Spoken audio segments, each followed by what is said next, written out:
hallgattunk a Jókai általános iskolában, és a tanár úr mondta, hogy egy különleges összetételű zenei műhelyről van szó. Itt felsős kórusnak indultunk. Hát az az elve, amit a tanár úrtól örököltem, hogy a zene legyen mindenki, ugye ezt mondta Kode is, és törekedtem arra, hogy a zenei kóruspróbák legyenek mindig egy ilyen oldott hangulatú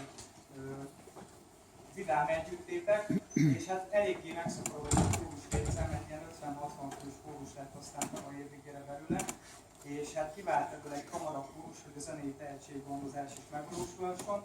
illetve emellett egy hagyományőrző csoport is létrejött, ők a pluszmérték, őket átadják népi ruhába, és tulajdonképpen hozzájuk csatlakozott a férfi karunk, az utáláson túlesett lelkes fiúk, akik most már tulajdonképpen akkor férfiak, hát nem szerettek volna lemondani az éneklés öröméről, és hát így alakult ki ez az összetétel, és meg kell emlékezni még a szülői és tanári énekkarról, akik most megfolytva várva körbe nem vannak jelen, úgyhogy hát fogadjanak bennünket sok szeretettel. Műsorunk egy népzenei produkció lesz, egy karikázó népdalcsokat fognak hallani, amiben majd Boros Laura és Szabó Márton fognak szólót énekelni, ezt követően pedig Martinez Balaton népdalcsokra lesz hallható, fogadják őket sok szeretettel.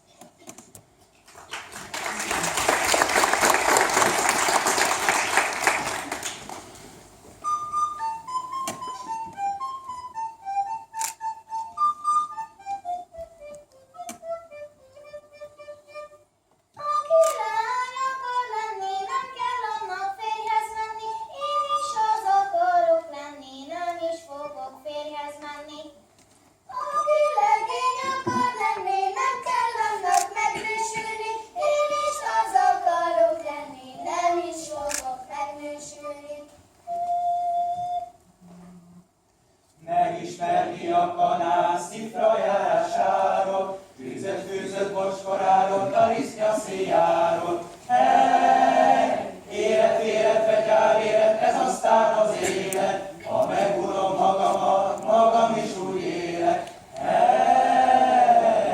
élet, élet, gyár élet, ez aztán az élet, ha megunom magamat, magam is úgy élek.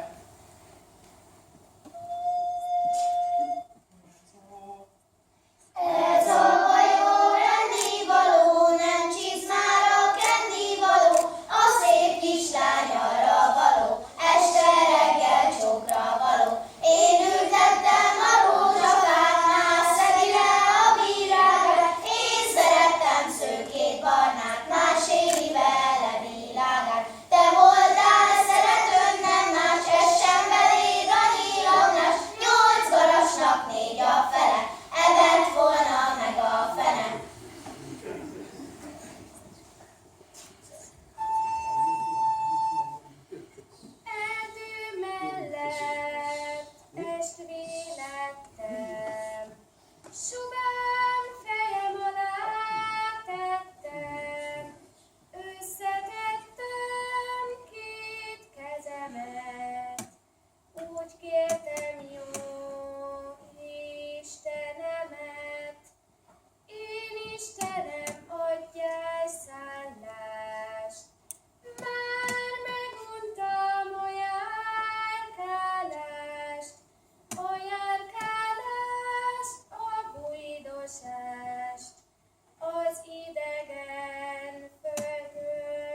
tesó